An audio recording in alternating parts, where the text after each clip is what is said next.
An anthology of readings of Almighty God's words.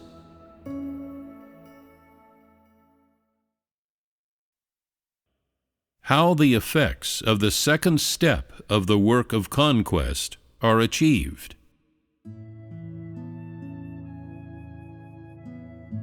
The work of the service doers was the first step in the work of conquest. Today is the second step in the work of conquest.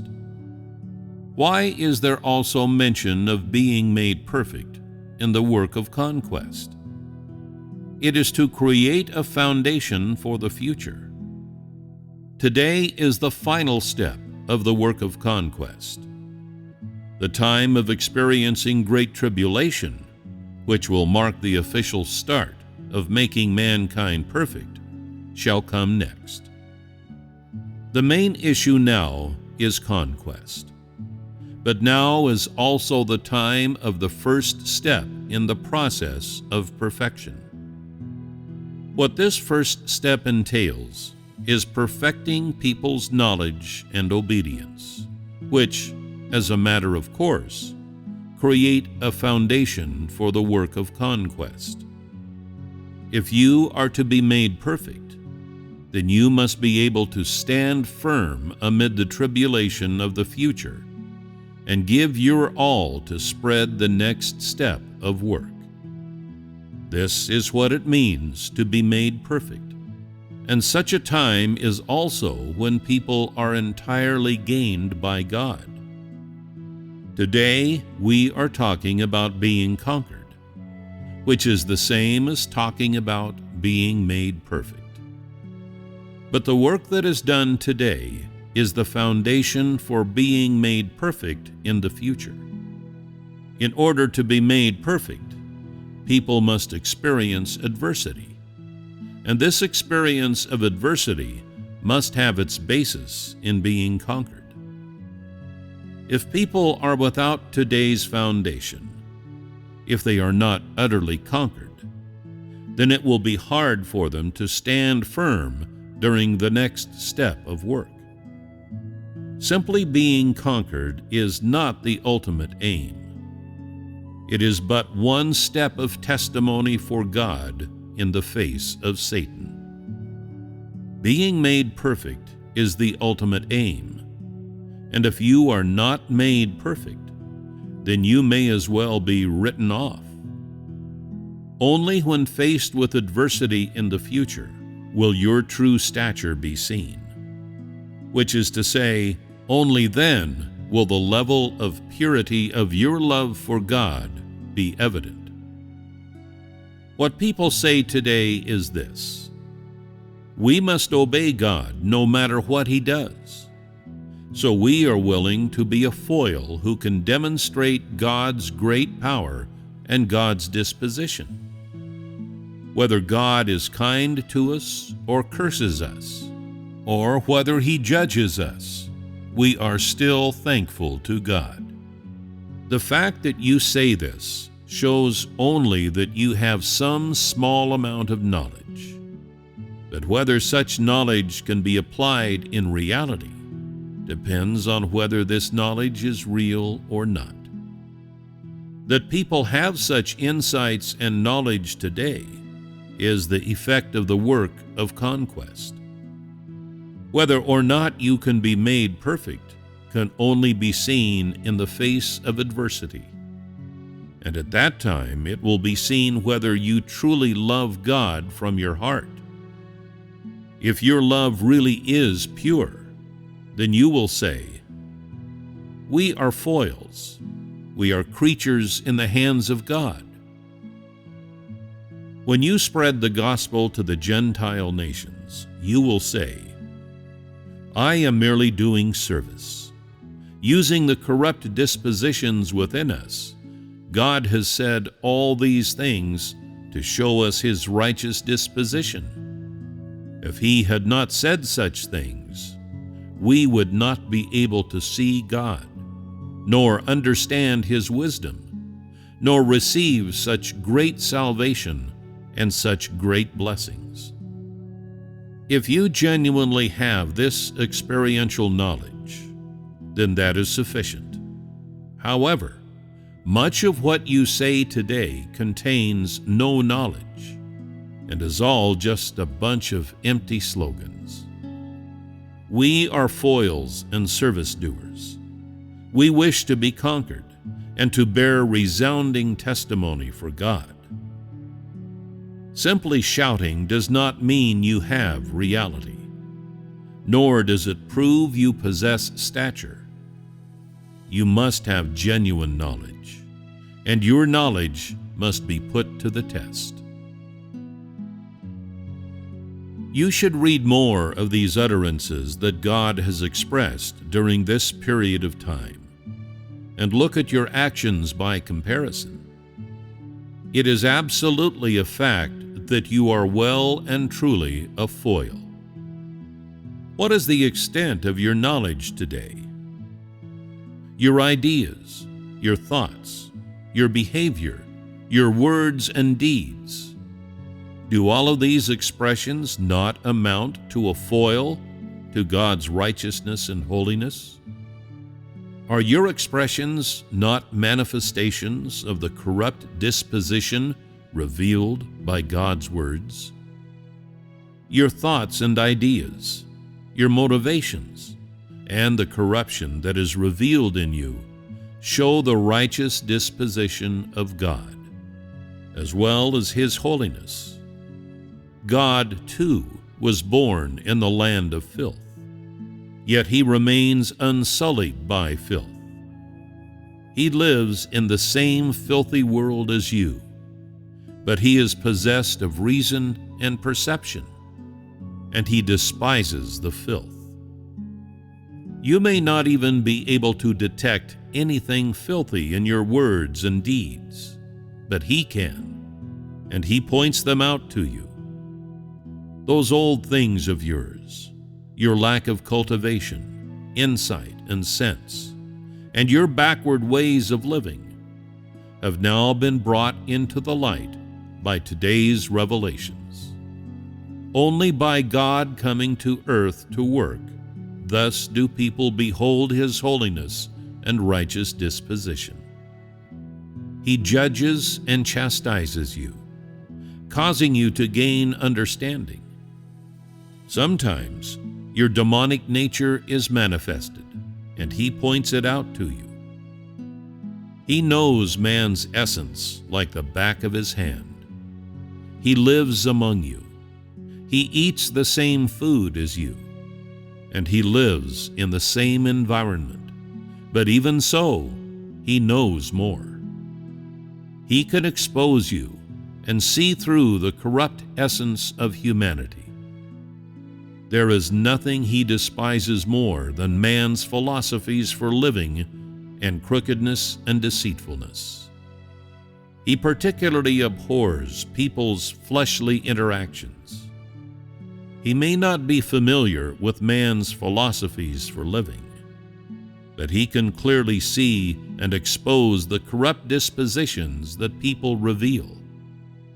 He works to speak and teach man through these things.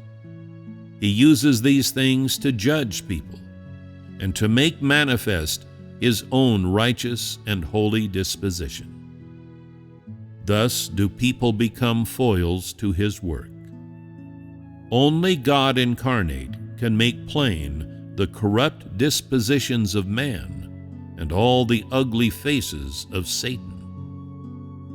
Though He does not punish you and merely uses you as a foil to His righteousness and holiness, you feel ashamed and find no place to hide yourself, for you are too filthy. He speaks using those things which are exposed in man, and only when these things are brought to light do people become aware of how holy God is. He does not overlook even the slightest impurity in people, not even the filthy thoughts in their hearts. If people's words and deeds are at odds with His will, then He does not excuse them. In His words, There is no room for the filth of humans or of anything else. It all must be brought to light. Only then do you see that he really is unlike man. If there is the slightest filth in people, then he utterly detests them. There are even times when people are unable to understand and say, "God, why are you so angry? Why are you not mindful of man's weaknesses? Why can't you be a little forgiving of people? Why are you so inconsiderate to man?" Clearly, you know to what extent people have been corrupted. So why do you still treat them like this? He despises sin. He is disgusted by it. And he is particularly disgusted if there is any trace of disobedience in you. When you reveal a rebellious disposition, he sees it and is deeply disgusted, extraordinarily disgusted. It is through these things that his disposition and what God is are manifested. When you hold yourself up in comparison, you see that although he eats the same food as man, wears the same clothes, enjoys the same things they do, and lives and dwells with them, he is yet unlike man. Is this not the significance of a foil? It is through these human things that the power of God is shown. It is darkness that sets off the precious existence of the light. Of course, God does not make you a foil just for the sake of it. Rather, it is only when this work bears fruit that it becomes evident that man's rebelliousness is a foil to God's righteous disposition. And it is only because you are foils that you have the chance to know the natural expression of God's righteous disposition. You are judged and chastised because of your rebelliousness. But it is your rebelliousness also that makes you a foil. And it is because of your rebelliousness that you receive the great grace that God bestows on you. Your rebelliousness is a foil to the omnipotence and wisdom of God. And it is also because of your rebelliousness that you have gained such great salvation and blessings.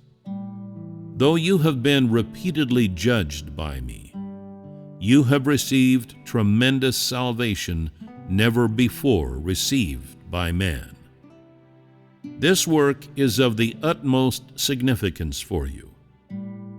Being a foil is also extremely valuable for you.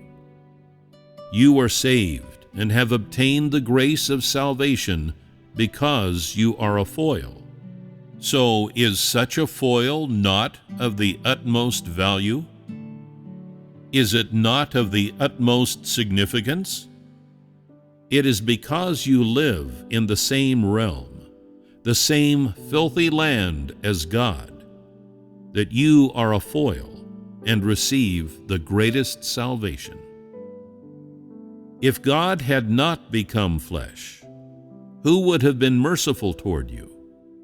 And who would have looked after you, lowly people that you are? Who would have cared for you? If God had not become flesh to work among you, when would you have received this salvation, which those before you never had? If I did not become flesh to care for you, to judge your sins, would you not long since have fallen into Hades? If I had not become flesh and humbled myself amongst you, how could you be qualified to be a foil to God's righteous disposition? Are you not a foil because I assumed human form and came among you to enable you to gain the greatest salvation? Do you not receive this salvation because I have become flesh? If God had not become flesh to live with you, would you have still discovered that you are living a life lower than dogs and pigs in a human hell? Have you not been chastised and judged because you are a foil to my work in the flesh? No work is more suitable for you than the work of the foil, for it is because you are foils that you are saved amid judgment. Do you not feel that being qualified to act as a foil is your life's blessing? You merely do the work of a foil, yet you receive such salvation as you have never before had nor even imagined. Today, your duty is to be a foil, and your due reward is to enjoy everlasting blessings in the future. The salvation you gain is not some ephemeral insight or some passing piece of knowledge for the present day, but a greater blessing, an eternal continuation of life. Though I have used the foil to conquer you, you should know that this salvation and blessing is given in order to gain you. It is for the sake of conquest, but it is also so that I might better save you. The foil is fact, but the reason that you are foils is because of your rebelliousness. And it is because of this that you have gained blessings that no one has ever gained. Today you are made to see and to hear. Tomorrow you will receive, and more than that, you will be greatly blessed. Thus, are foils not of the utmost value? The effects of today's work of conquest are achieved through your rebellious dispositions acting as foils. That is, the climax of the second instance of chastisement and judgment is to use your filth and rebelliousness as a foil, allowing you to behold the righteous disposition of God. When you make yourselves obedient once more during the second instance of judgment and chastisement, then the entirety of God's righteous disposition is openly displayed to you. This is to say that when your acceptance of the work of conquest comes to an end, this is also when you finish performing the duty of a foil. It is not my intention to give you labels. Rather, I am using your role as service doers to carry out the first instance of the work of conquest, displaying God's righteous and unoffendable disposition. Through your counterpoint, through your rebelliousness acting as a foil, the effects of the second instance of the work of conquest are achieved, fully revealing to you God's righteous disposition, which was not entirely revealed in the first instance, and showing you God's righteous disposition in its entirety, all that He is, which consists of the wisdom, wonder, and pristine holiness of His work. The effect of such work is achieved through conquest during different periods and through different degrees of judgment. The closer the judgment reaches to its peak, the more it reveals people's rebellious dispositions, and the more effective the conquest is. The entirety of God's righteous disposition is made plain during this work of conquest. The work of conquest is separated into 2 steps and has different stages and degrees. And so, of course, the effects that are achieved are also different. This is to say that the extent of people's submission becomes ever more profound. Only after this can people be fully brought onto the right track to perfection. Only after all of the work of conquest has been completed are people no longer judged, but allowed to enter into the right track of experiencing life.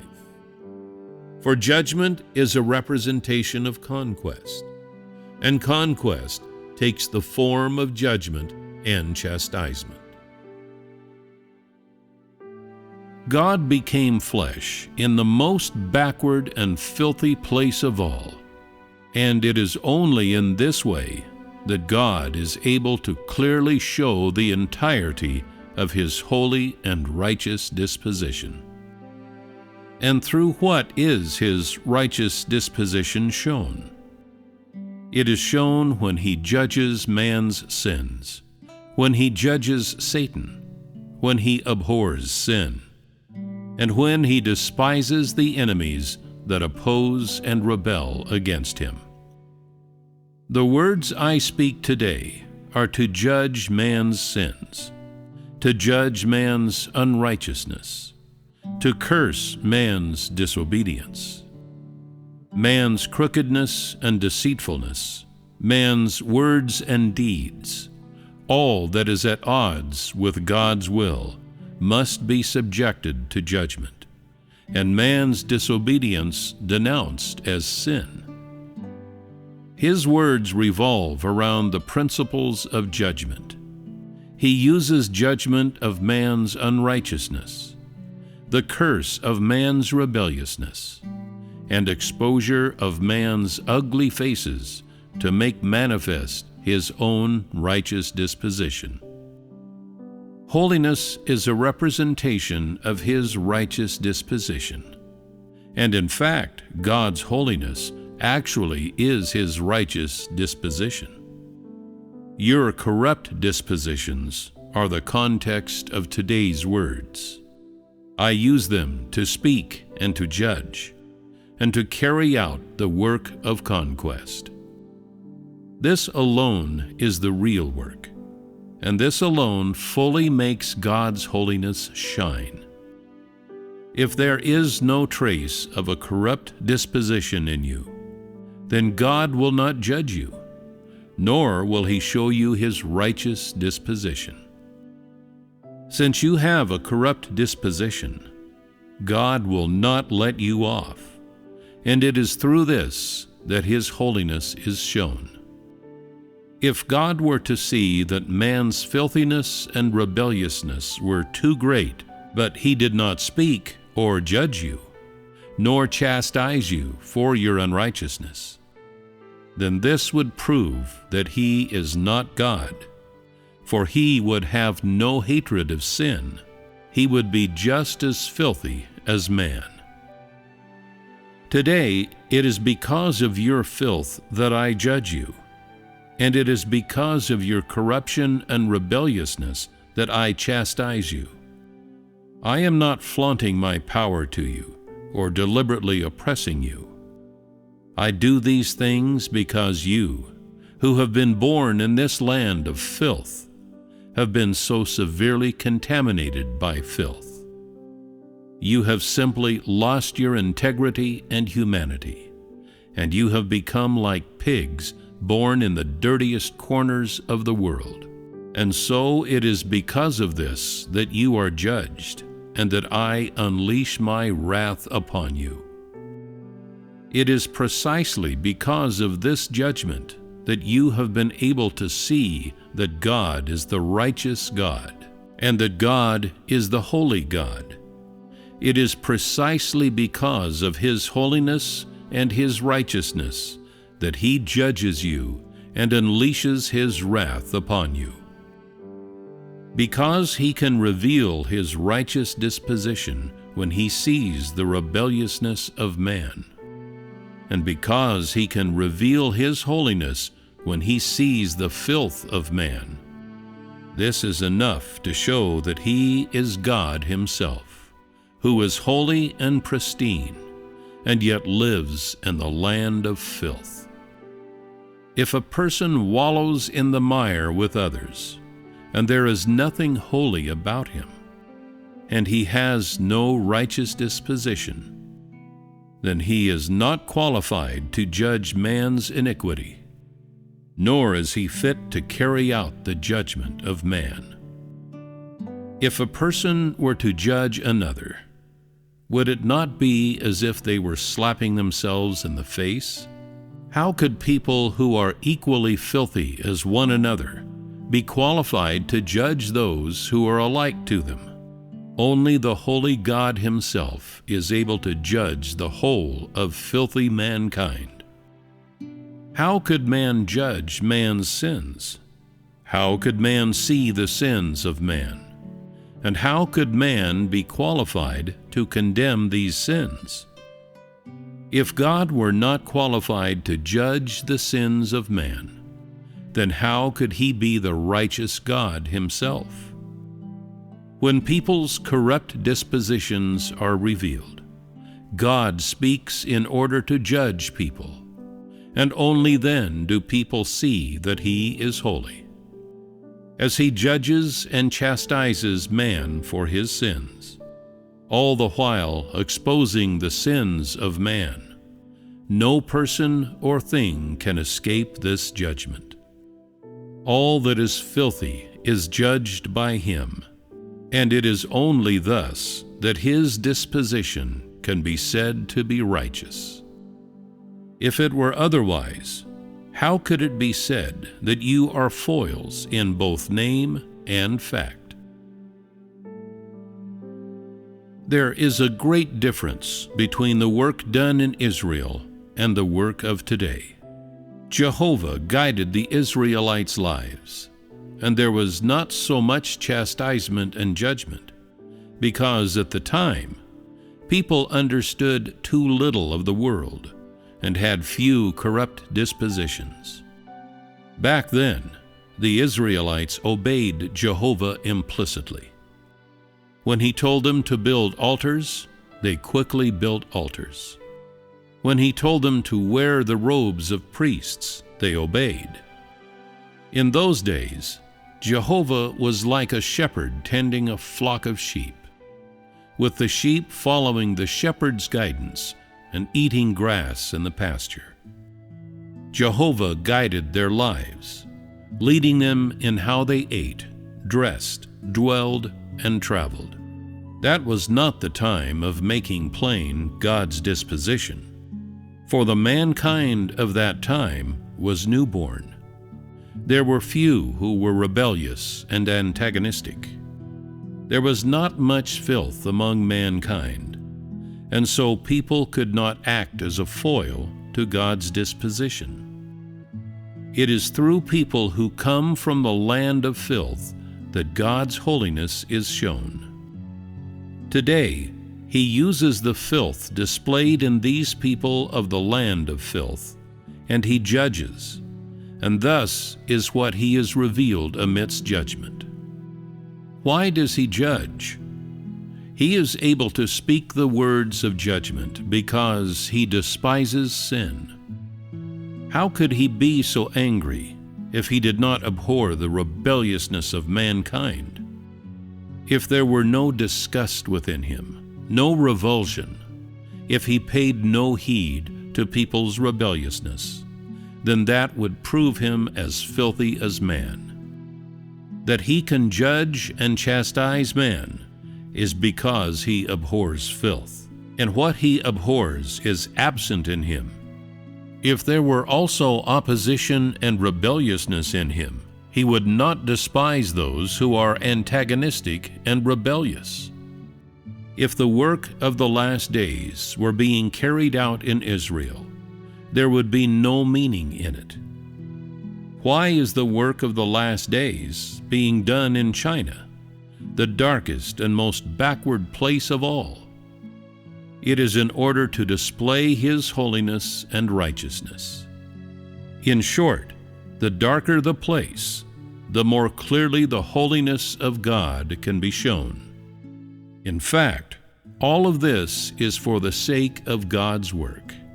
Only today do you realize that God has descended from heaven to stand among you, shown forth by your filth and rebelliousness, and only now do you know God. Is this not the greatest exaltation? In fact, you are a group of people in China who were chosen. And because you were chosen and have enjoyed God's grace, and because you are not fit to enjoy such great grace, this proves that all of this is the supreme exaltation of you. God has appeared to you and shown you His holy disposition in its entirety, and He has given all of that unto you, and caused you to enjoy all of the blessings that you could possibly enjoy. Not only have you tasted the righteous disposition of God, but moreover, you have tasted the salvation of God, the redemption of God, and the limitless, infinite love of God. You, the filthiest of all, have enjoyed such great grace. Are you not blessed? Is this not God lifting you up? You people have the lowest statuses of all. You are inherently unworthy of enjoying such a great blessing. Yet God has made an exception by uplifting you. Do you not feel ashamed? If you are incapable of performing your duty, then you will ultimately be ashamed of yourself, and you will punish yourself. Today, you are not disciplined, nor are you punished. Your flesh is safe and sound, but ultimately, these words will bring you to shame. To date, I have yet to openly chastise anyone. My words may be severe, but how do I act toward people? I comfort them and exhort them and remind them. I do this for no other reason than to save you. Do you really not understand my will? You should understand what I say and be inspired by it. Only now are there many people who understand. Is this not the blessing of being a foil? Is being a foil not the most blessed thing? Ultimately, when you go to spread the gospel, you will say this: we are typical foils. They will ask you, what does it mean that you are a typical foil? And you will say, we are a foil to God's work and to His great power. The entirety of God's righteous disposition is brought to light by our rebelliousness. We are the serving objects of God's work of the last days. We are His work's appendages and also its tools.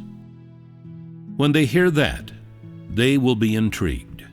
Next, you will say, we are the specimens and the models for God's completion of the work of the entire universe and for His conquest of all mankind.